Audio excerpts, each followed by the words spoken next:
Greetings, Internet. This is Toy Customizer Wake Angel 2001, aka Angel 85, aka Angel, aka that guy who made the tornado a few months ago. I am back to make yet another customized badnik. I decided this time to create Grounder. I opted to go with the video game appearance so that it would match the Motobug that I had made a little while ago. I thought seriously about making the green cartoon version, but then I'd have to go and make a mouth and hands, and I just couldn't be bothered with all of that.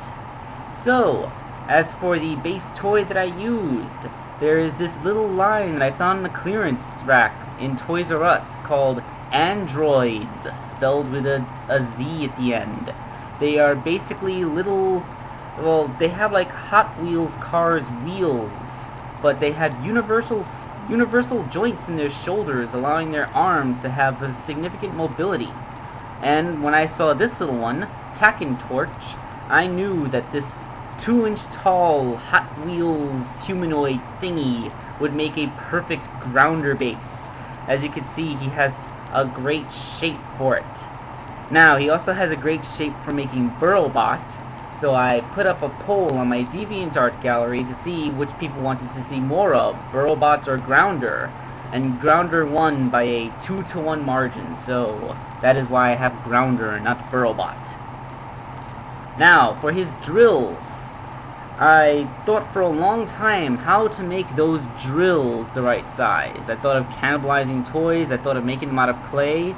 Then I realized, hey, I've got these wooden dowels left over from when I made those Christmas soldiers, and I have a pencil sharpener. Let's see how that works.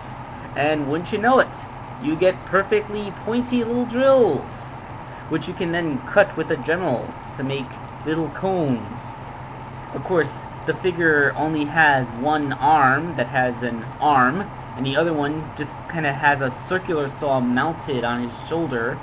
So for the left arm, I cut a bit more into the dowel so that he would have a forearm as well.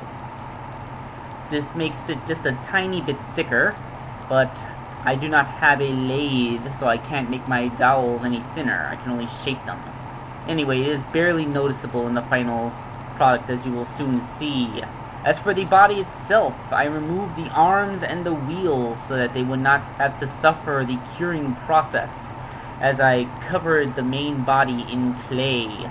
Now, this time I've used a Craft Smart clay instead of Sculpey for most of it.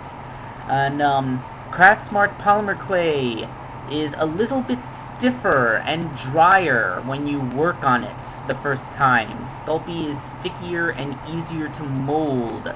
However, it holds up pretty much the same under the same curing conditions. Also, it does not react to ultraviolet light.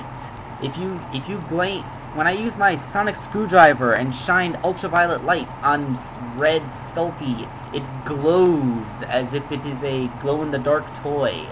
But this does not react at all to ultraviolet light. It is a different formula. So, with a little bit of painting here and there, I reattached the arms, and the antenna, by the way, on the back of the head is a toothpick that I mounted back there, because toothpicks make great antennas when you paint them gray. So yes, this is my Grounder. Making sure that you get a good look at all three of his perspectives, because he looks good from most any angle. I actually like the little backpack energy thing that the android has. I mean, in the video game you really only see Grounder from like a 3/4 perspective on the front, so we don't know what his back looks like. But I think that if he was in Sonic 4, he'd probably look something like this. So I now have two badniks, Grounder and Motobug. I'm wondering which badnik am I going to make next, but that depends on what toy I find that happens to match the shape that I need. This has been Internet Personality Angel. Wake Angel 2001 to be more precise. Thank you for watching.